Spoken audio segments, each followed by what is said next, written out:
Bismillahirrahmanirrahim. Allahümme salli ve sellim ve barik ala abdike ve resulike Muhammed ve ala alihi ve sahbihi ecma'in. Değerli kardeşler, Resulullah sallallahu aleyhi ve sellem Efendimizin babası 12 kardeşti. 12 erkek kardeşti. Bu 12 kardeşten 11 tanesi Resulullah sallallahu aleyhi ve sellem Efendimizin amcaları olur. Hepimizin bildiği meşhur amcası Ebu Talip, bir insanın başka bir insana verebileceği desteğin en güzelini vererek yeğeninin yanında durdu. Onu destekledi. Onunla beraber aç kaldı. Onunla beraber uykusuz kaldı. Onun tehdit edildiği şeylerle tehdit edildi. Ancak akrabalık dedikodularından, kadınların fiskosundan çekindiği için iman edemedi. İman edemediğinden de bu yaptığı hizmetlerin hiçbir değeri olmadı.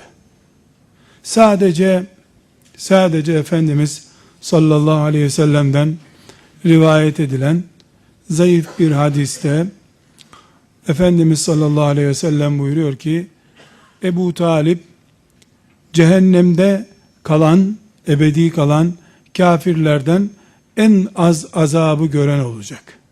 En az azabı o görecek. Onun gördüğü azabı da şu şekilde tarif ediyor. Cehennem korlarından 2 kor ayaklarının altına konacak.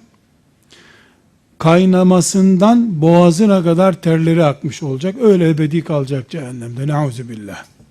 Halbuki Şib'a Vadisi'nde Resulullah sallallahu aleyhi ve sellem Efendimiz'i ve garip Müslümanları, müşrikler muhasara altına aldıklarında ki epey bir zaman 3 sene kadar sürdü bu muhasara.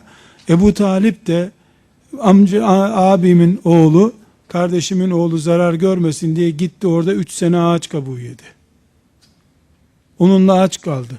Onunla çıplak kaldı. Onunla tehdit gördü. İşin aslı iman. Ampul icat etmekle cennete girilmiyor. Ağaçlandırma, bilmem öyle öteberi iş yapmakla, yeşilcilik, çevrecilikle cennete girilseydi, Ebu Talip Firdevs-i Alâ'da olurdu. Meşhur amcalarından biri Ebu Talip'tir. Bir diğer amcası da Kur'an-ı Kerim'de çocukların bile ezber bildiği surelerden bir tanesinde eli kurusun diye lanet edilen Ebu Leheb'tir. Ebu Leheb, Efendimiz sallallahu aleyhi ve selleme Ebu Cehil'den sonra en fazla düşmanlık yapan, en çok saldıran, en çok işkence yapan hainlerden birisidir. Ona hiç cehennemde azap görmese bile Kur'an'ın bir suresi 1400 senedir ona lanet için okunuyor. Tebbet yeda Ebi Lehebin ve teb. Ebu Leheb'in elleri kurusun. Elleri kurusun. Kurudu da zaten. Felç olarak geberdi gitti. Peygamber amcası. O da istifade edemedi. 2. Üçüncü amcası Abbas radıyallahu anh'tır. O da geç iman etti. Efendimiz'e hiçbir zararı dokunmadı ama gemiye geç bindi. Fakat elhamdülillah o da ümmeti Muhammed'in büyüklerinden olma, Peygamber Efendimiz'in yanında bulunma şerefine kavuştu elhamdülillah. Peygamber Efendimiz sallallahu aleyhi ve sellemin amcalarından ona ilk günlerde iman eden ve onun yanında kalkan gibi dolaşan, yeğeni değil babası gibi peygambere bakan Hamza bin Abdülmuttalip'tir radıyallahu anh. Hamza Efendimiz sallallahu aleyhi ve sellemin aynı zamanda süt kardeşidir. Aynı analıktan süt emmişler. Hamza radıyallahu anh 4 yaş büyüktür Efendimiz sallallahu aleyhi ve sellem'den ama aynı anneden süt emdikleri için süt kardeşidirler. Efendimiz sallallahu aleyhi ve sellemin ilk günlerinde, yani Bi'setin, peygamberlik ilanının ilk günlerinde Hazreti Ömer'den önceki bir dönemde iman etmek şerefine erdi elhamdülillah. İman edene kadar da Efendimiz sallallahu aleyhi ve sellemin çocukluk arkadaşıydı.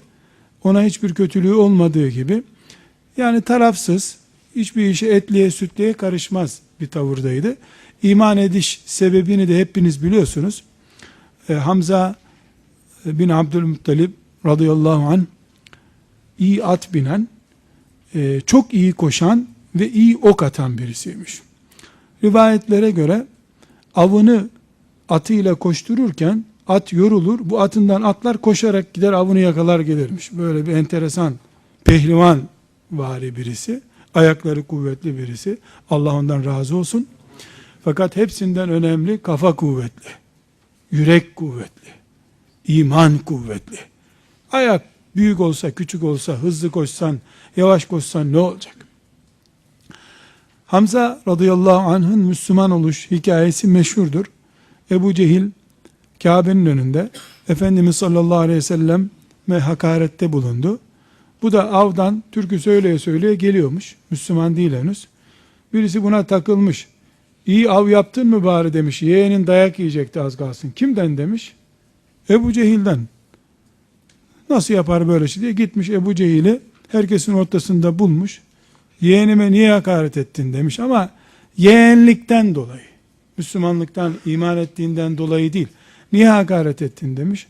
O da bizim putumuza sövdü, şöyle etti, böyle etti derken elindeki oku kaldırmış, Ebu Cehil'in kafasına 2 tane vurmuş. Ebu Cehil'in kafasına vurmak demek, yani şimdiki ifadelerle büyük bir mafya liderini bir kahvede dövmek demek. Bunun gibi bir olay. Çok zor bir şey. Ebu Cehil o zamanki mafya babası. O bir toplumu evirip çeviren enteresan bir mahluk. Herkesin ortasında okuyla vurmuş, yüzü gözü yara içerisinde kalmış Ebu Cehil'in. Hemen Ebu Cehil'in mafya ekibi, akrabaları filan Hamza'nın üzerine saldırmak istiyorlar. O da diyor ki tehlikeli iş yapmayın diyor. Bırakın onu diyor. Yani biliyor ki bütün Mekke onunla uğraşsa baş edemezler onunla. Bunu biliyor. O da diyor ki Ebu Cehil bu kadar yetmedi diyor. Sen ki yeğenimi üzdün, ben de onun dinine girdim bugün diyor. Yani çok mantıklı bir iş yapıyor. Sen Muhammed'i üzdüysen, böyle güzel bir insana hakaret ettiysen, senden alınacak intikam ona iman etmekle olur. Bu arkadaşlar, herkes Hamza'yı ok çekerken böyle tasavvur ediyor. Hamza burada ortaya çıktı. Şirkten intikamın nasıl alınacağını gördü. Çok şerefli ve çok dik duruş haliyle, müthiş bir kahramanlıkla iman etti. İman ediş sahnesi, onun şehit olmasından aşağı bir sahne değildir. Hep Hazreti Hamza'nın bu sahnesini tasavvur ettiğimde bir olay aklıma gelir. 28 Şubat'ta Kur'an kurslarına ve imam hatiplere darbe vurulmuştu.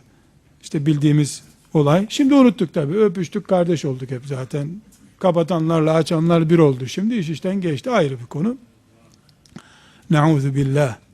Nauzu billah. Zaten Müslümanlar da kızlarına başlarını açıp liseye göndermek için, medreselerde çürütmemek için bahane arıyorlarmış. Bu iyi bir bahane oldu. O dönemde İzmit'te bir dostum, ailece muhabbet ettiğimiz bir dostumu ziyaret ettim. Tavukçu, tavuk eti satan bir dükkanındaydı. Selamun aleyküm, aleyküm selam. Baktım orada hem tavuk tezgahında o çalışıyor, arkadan da bir ses geliyor, Kur'an sesi geliyor.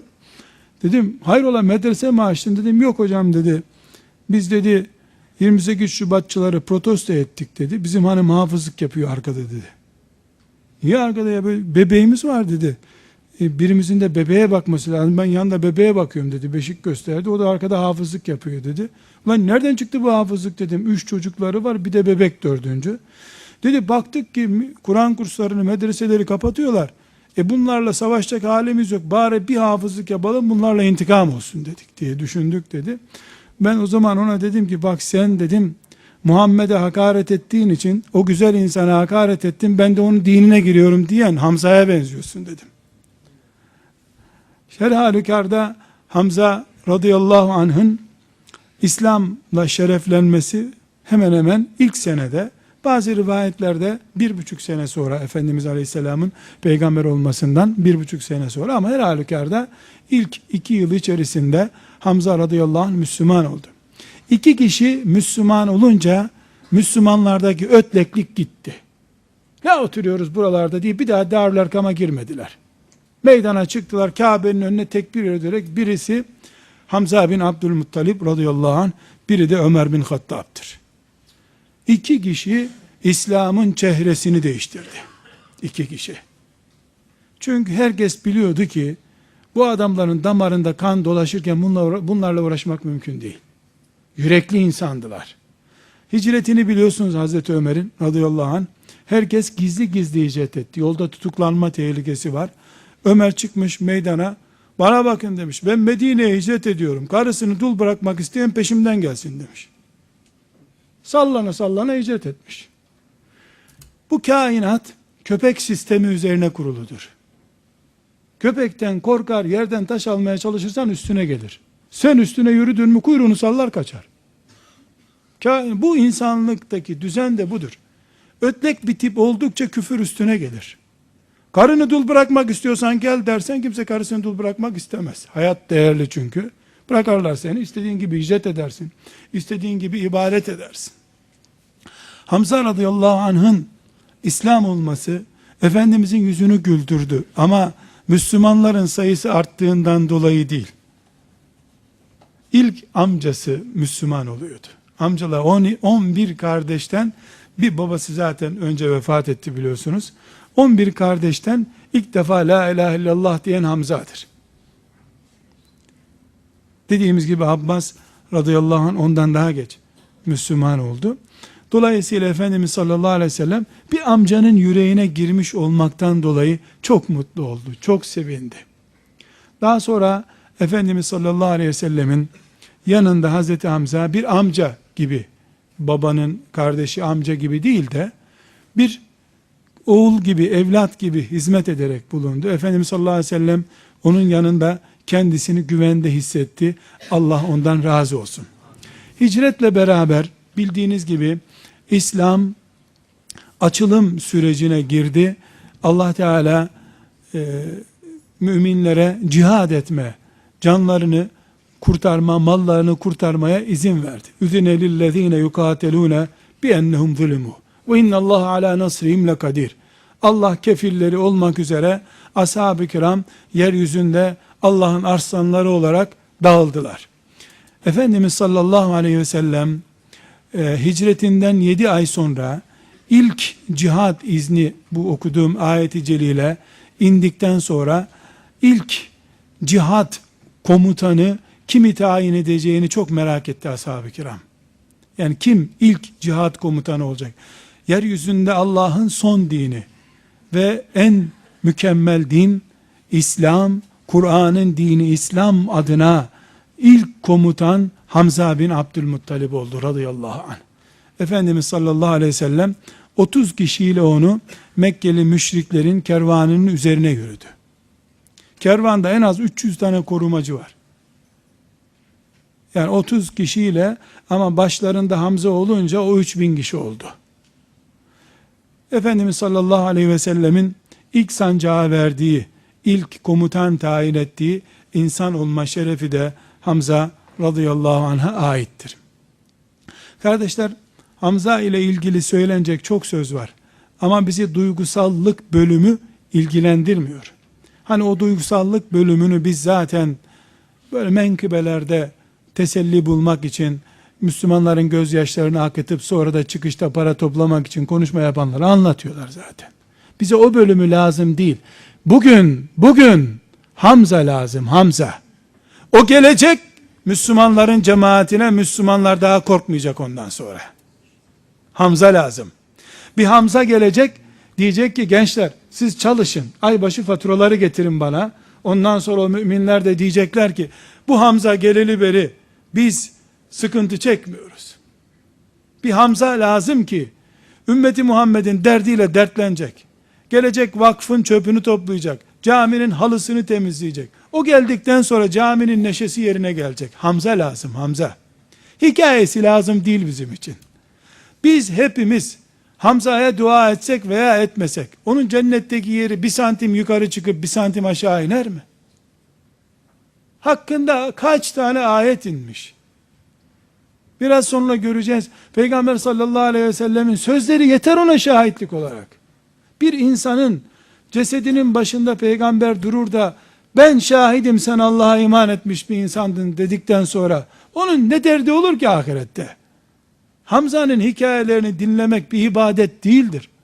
Hamza olmak için onu kendine ölçü edinip Hamzalaşma sürecine girmek, bir nevi Hamza olmak, dara düşmüş Müslümanların Darül Erkam'a sığınmış, Kur'an okumak için bile izin almak zorunda kalmış Müslümanların Hamzası olmak, öyle bir avukat olup Müslümanları mahkemelerde ücretsiz savunmak, öyle bir tüccar olup Müslüman talebelere para yağdırmak, bu zamanın Hamzası olmak mühim olandır. Sen Hamza ol, baban Abdülmuttalip olmasın, amcan Resulullah olmasın. Sen Hamza ol yeter ki. Sen Hamza olduktan sonra Ahmet'in oğlu olsan da zararı yok. Senin amcan kumarhaneci olsa da zararı yok. Bırak peygamber olmasını. Mühim olan Hamza olmaktır. Hamza'nın hikayesini dinlemek ibadet değildir. Kur'an dinlemek ibadettir. Bunun için Hamza radıyallahu anh'tan alacağımız çok önemli ders var. Kardeşler, Hazreti Hamza'nın şehadet nedenini herkes bilir. Vahşi onu nasıl öldürdü, ciğerlerini söktü, kulaklarını kesti, gözlerini oydu, burnunu kopardı. Yani müthiş işkence yapıldı. Efendimiz sallallahu aleyhi ve sellem şehit olduktan sonra ikindiye doğru amcasını gördüğünde karnının içi tencere gibi boştu. O haliyle gördü. Mübarek gözlerinden yaşlar boşandı. Hamza'nın şehadetini herkes bilir ama bilinmesi gereken başka bir şey var. Asıl Hamzalık başka bir şey yani. Hamza'yı Uhud'da zevk için seçmediler. Çünkü Hamza'dan daha cengaverler vardı. Hamza bir defa baş değildi. Baş Resulullah sallallahu aleyhi ve sellem'di. Ebu Bekir ikinci adamdı. Ebu Bekir'i çok daha rahat öldürebilirlerdi. Ebu Bekir'i öldürmek çok daha rahattı. Çünkü Ebu Bekir melek fakat yanlışlıkla yeryüzünde dolaşıyor. Öyle bir insan. Onu tuzağa düşürmek, mızrakla öldürmek çok daha kolay. Hamza'ya hedef almak için Vahşi kendisi anlatıyor. Savaşın sonuna kadar beklemiş. O beni öldürtmeden ben nasıl ona mızrak atarım diye. Bir dev arslan meydanda dolaşıyor. Kılıcını sallayıp sallamadığı belli değil, kafa kopuyor önünde. Böyle bir adamı nasıl öldüreceksin? Niye Hamza'yı hedef seçtiler? Bu çok önemli. Çok önemli. Bu toplantıda fotoğrafımı çekmeyin çocuklar, ileride tehlikeye girer diyenler için önemli bir ders var ortada. Çünkü şirk İslam'ın ordusuyla ilk defa nerede karşılaştı? Bedir'de karşılaştı. İlk İslam ve küfür şirk savaşı nerede yapıldı? Bedir'de yapıldı. Yevmel Furkan. Furkan günü Bedir günüdür. Şirkle İslam'ın karşı karşıya geldiği ve Ebu Cehil başta olmak üzere 72 tane amansız kafirin, Übey ibn Halef ikinci adam olmak üzere, o Bilal'i dövenler, Ammar'ın babasının cesedini ikiye bölenler, o meşhur amansız kafirler, Kur'an-ı Kerim'in eimmetül küfr, küfrün başları dediği o azgın zalimlerin kafalarının koparıldığı ve şirkin bir daha doğrulamayacak şekilde bel büktüğü yer Bedir'dir. Bedir'de 72 kafir öldürüldü. 72 kafir. Bunların hiçbir tanesi böyle çoluk çocuktan, kadın kısmından değildi. Hepsi yeri doldurulamaz gavurlardı. Gavurun da yeri doldurulur var, yeri doldurulamazı var. Yeri doldurulamaz gavurdu. Arkadaşlar 31 tanesini bunların Hamza tek başına öldürdü. Bedir'de 31 tane cana kıydı. Herkes Hamza'nın üzerine yıktı Bedir'in faturasını. O da çıkıp sonra demedi ki ya aslında ben bir tane vuracaktım da yanlışlıkla kılıcıma 3 tane değdi filan demedi. Sa'd bin Ebi Vakkas radıyallahu anh diyor ki Resulullah'ın önünde kılıç kullanıyordu. Allah'ın arslanı geldi çekilin buradan diyerek kılıç kaldırıyordu diyor. Bir ara şehit bir sahabinin kılıcını kapmış yerden bir eliyle bir kılıç vuruyor, öbür eliyle öbür kılıcı vuruyor. Filmlerde bile bunu yapmak zor bir şey. Bedir Allah'ın dininin küfrü ezdiği gündü. Şirkin başının ezildiği gündü Bedir. Bedir'in faturasını Peygamber aleyhisselam efendimize değil Hamza'ya çıkardı müşrikler. Küfrü biz başıboşluk, laçkalık olarak görüyoruz ama gavur hepten akılsız da değil. Gördüler ki Hamza yaşadığı sürece Müslümanlardan eman yok, can güvenliği yok kimseye. Hamza demek İslam ordusu demek. Hamza demek karşısında yaşayamamak, ölmek demek. Bunun için Bedir'in faturasını Hamza'ya çıkardılar. Radıyallahu anh. Hamza da ya akrabayız biz ne yapıyorsunuz? İşte ben orada aslında canımı kurtarmak için yaptım. Müdafaa-i nefisti filan demedi. Bir dahaki randevuda bir 30 kişi daha gelsin dedi. Öyle yap. Nitekim Uhud'da da 17 kişi öldürdü. Kendisi şehit olmadan önce. Onlardan da bir sürü Uhud'da cehennem kütüğü Hızar'ın önünden doğranarak geçti. Hamza radıyallahu anh İslam'ın mücahidi gerçekten Allah'ın arslanıydı. Gerçekten Resulullah'ın müdafacısıydı. Tam bir mücahitti. Şirk çok iyi hedef seçti. Hamza'yı bir ordu gördü. Onun için o bir yıl sonra, Bedir'den bir yıl sonra Bedir'in intikamını almak için Uhud'a geldiklerinde ki Bedir'den ayrılırken müşrikler Efendimiz'e dediler ki seneye bu savaşın intikamı için geleceğiz var mısınız dedi. Efendimiz de gelin görürsünüz dedi onlara. Nitekim bir yıl sonra Bedir 17 Ramazan-ı Şerif'tedir. Hicretin 2. senesi.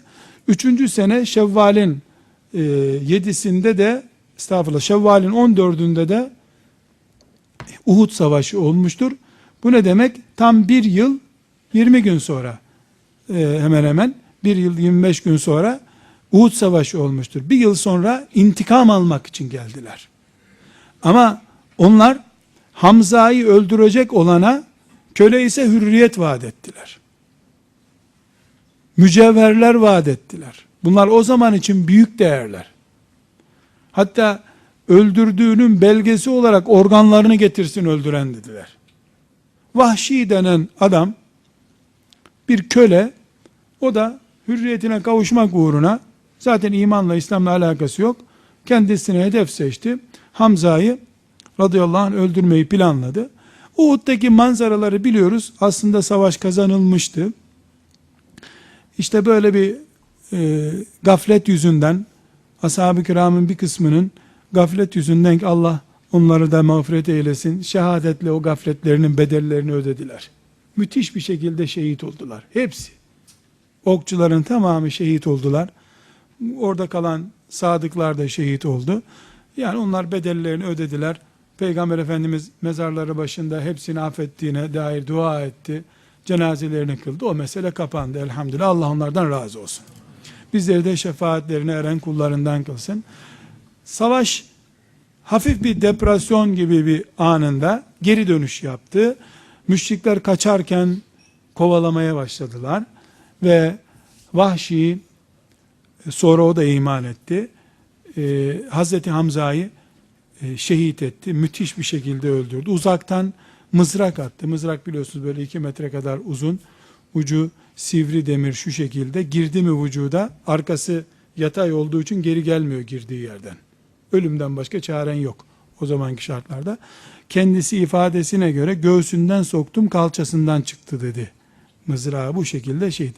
Ondan sonra kalabalıktan istifade ederek gelip hançeriyle Hamza'nın cesedini 2'ye böldü. Karnından ciğerlerini çıkardı.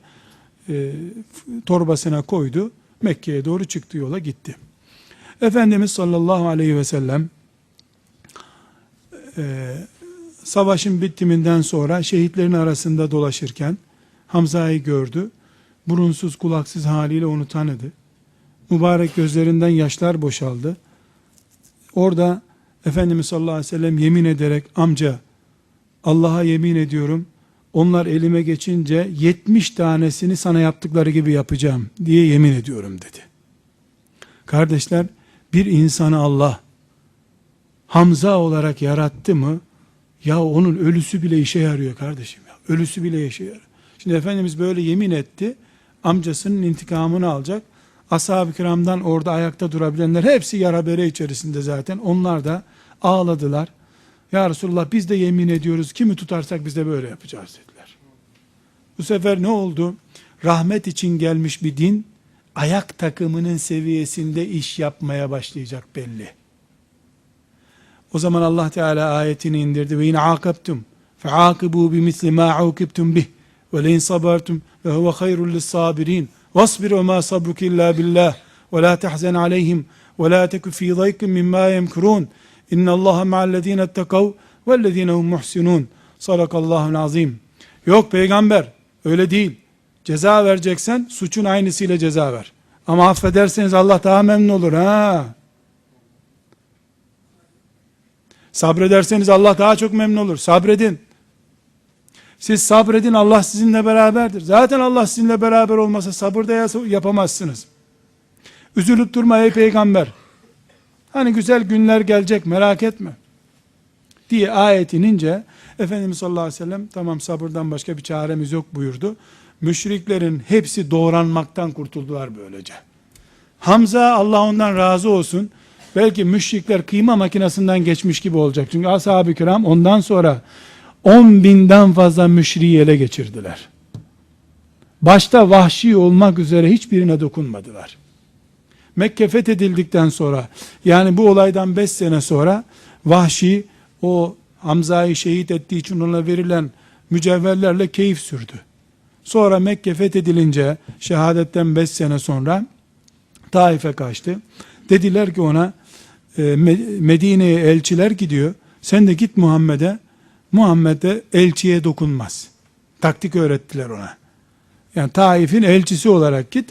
Elçi olduğun için sana bir şey olmaz. Medine'ye geldi, Efendimiz sallallahu aleyhi ve sellemin huzuruna çıktı. Efendimiz onu görür görmez, sen Vahşi değil misin dedi. Benim ya Resulallah dedi. Sen Hamza'yı öldürmedin mi dedi. Bildiğin gibi işler ya Resulallah. Yani öldürdüm de demeye bir daha cesaret edemedim. İman etmeye geldiği için de Efendimiz sallallahu aleyhi ve sellem daha önce de uyarı aldı onunla ilgili, intikam almayacaksın diye. Efendimiz buyurdu ki, bari ben ölene kadar yüzünü bana gösterme dedi. Her ne kadar Müslüman olsa da, yani işlediği suç böyle affedilir, ipe sapa gelir bir suç değil. Kendisi diyor ki radıyallahu anh, Resulullah ölene kadar diyor, hiç yüzüne bakamadım diyor. Bulunduğu yere giremedim diyor. Ama helâküllehal iman ehli olarak öldü. Ve çok daha değerlisi, Efendimiz sallallahu aleyhi ve sellemin vefatından 6 ay sonra Yemen tarafında Müseyleme isimli bir serseri, bildiğiniz serseri ama, serseri, yani Türkçedeki serseri kelimesi neye tekabül ediyorsa, ulan Muhammed öldü, peygamber olsa ölmezdi, ben yaşayacağım, ben ölmeyeceğim dedi. İnsanlar etrafına toplandılar. Şimdi adamların televizyonu var, niye etrafına kimse toplanmasın? Bir sürü de cicili bücülü, stüdyolu salonlarda oturup konuşuyor adam. Bu serseri resmen. Dediler ki buna, mucize göstermen lazım. Muhammed'in bir sürü mucizesi vardı. Ben de ciddi bir şey isteyeceksiniz dedi. Zannettim ki ciddi bir şey isteyeceksiniz. Gitti, bir şişe getirdi. Şişenin içini tuzlu su doldurdu. İçine acur koydu. Var ya, salatalık gibi bir şey. Şunu görün dedi. Ne kadar bu? Bir parmak kadar dediler. 3 gün sonra gelin bakalım dedi. 3 gün sonra geldiler ki şişenin içini doldurmuş. Allah! Bu mucizeye bak dediler, iman ettiler. Ama ilk defa salatalığın içine böyle tuz koyup onu şişenin içinde şişirme taktiğini şeytan ona öğretti. Şu turşucularda öyle şişmiş salatalık görünce aklıma hep o hain geliyor. Yani öyle bir şeyden hayatta yemem içmem. Haram değil, günah değil ama ben de bunun taktiği o, lazım değil. Allah'tan doktorlar da turşu zarardır hep diyorlar, ondan da kurtulduk elhamdülillah. Şimdi Müseyleme müthiş zarar verdi İslam'a. Çünkü Müslüman, Efendimizin döneminde Müslüman olduğunu söyledikten sonra bile ona katılanlar oldu. Biz ayağımızı sağlam, garanti, hele İstanbul'da Türk var, hiç sen imandan çıkar mısın zaten, %100 garanti zannediyoruz. Öyle değil arkadaşlar. Medine'de peygamber görmüş insanlardan bile ayağa kayıp cehennem kütüğü olarak ölüp gidenler oldu.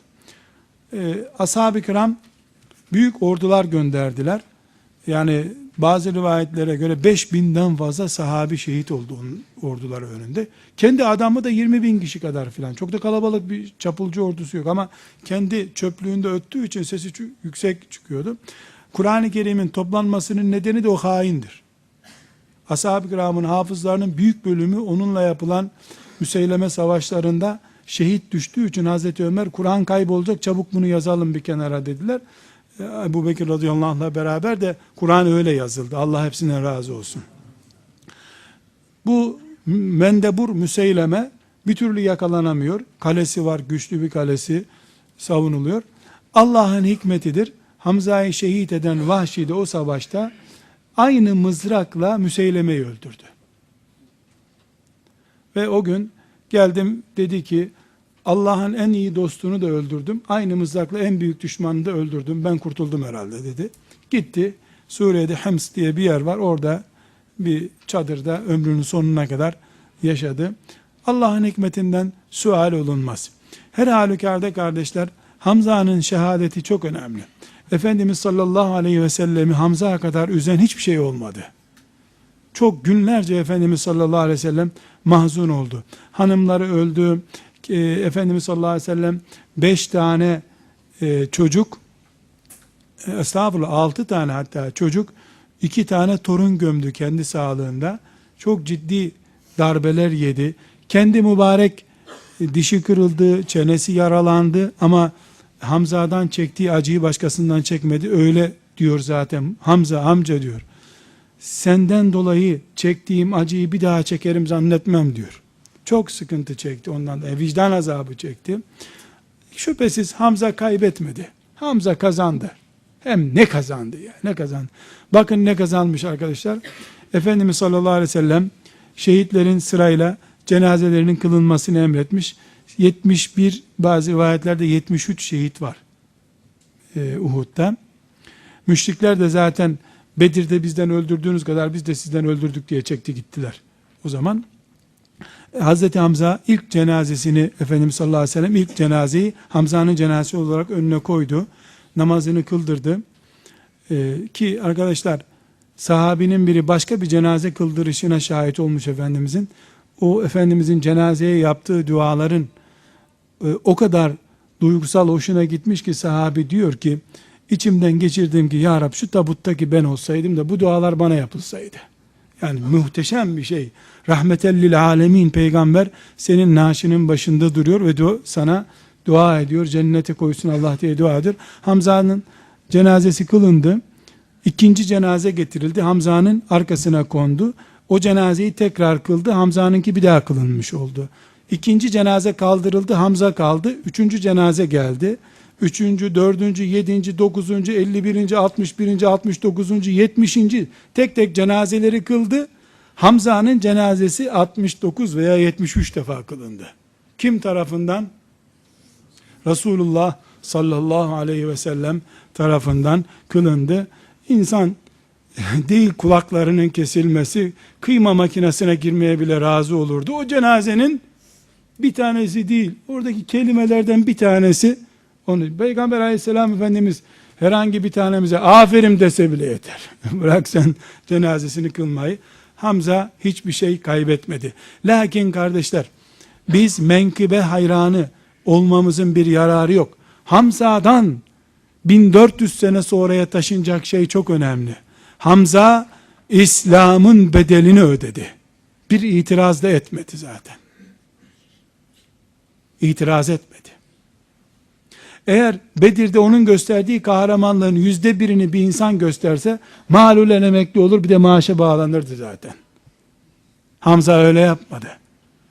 Müşriklerin ona hazırlık yaptığını biliyordu. Çünkü büyük başına ücretler kondu. Muhammed'i veya Hamza'yı öldüren ağırlığı kadar altına boğulacak dendi. Bunu herkes biliyordu. Yani gizli saklı değildi bu iş. Çok rahatlıkla ya Resulallah ben yedekte korumada olayım, acil bir vaka olursa seni kurtarırım deyip bir taşın arkasına sığınabilirdi. Hani acil tedbir için, kaçmak için değil. Öyle yapmadı. Bedel onun başı olduğunu, başının muhakkak alınacağını biliyordu. Çünkü Bedir Allah'ın günüydü. Şirkin başının ezildiği gündü. Onun intikamını şirk almak istiyordu. Hamza veya Resulullah sallallahu aleyhi ve sellemin üzerinden alacaklardı. Ama Hamza daha kolaydaydı. Efendimiz'i de bir ara aldık zannettiler. Muhammed öldü diye bağırdılar. Ama isabet ettiremediler. Her halükarda Hamza hikayesi dinlendiğinde Kur'an gibi insana sevap kazandıran birisi değildir. Taklit edildiğinde cennete sokan bir insandır. Allah ondan razı olsun. Yolundan gitmeyi hepimize nasip etsin. Sevgisini içimize sindirerek onunla beraber haşrolmayı da bize nasip etmesini Allah'tan dileriz. Ve sallallahu ve sellem ala seyyidina Muhammed ve ala alihi ve sahbihi ecma'in velhamdülillahi rabbil alemin.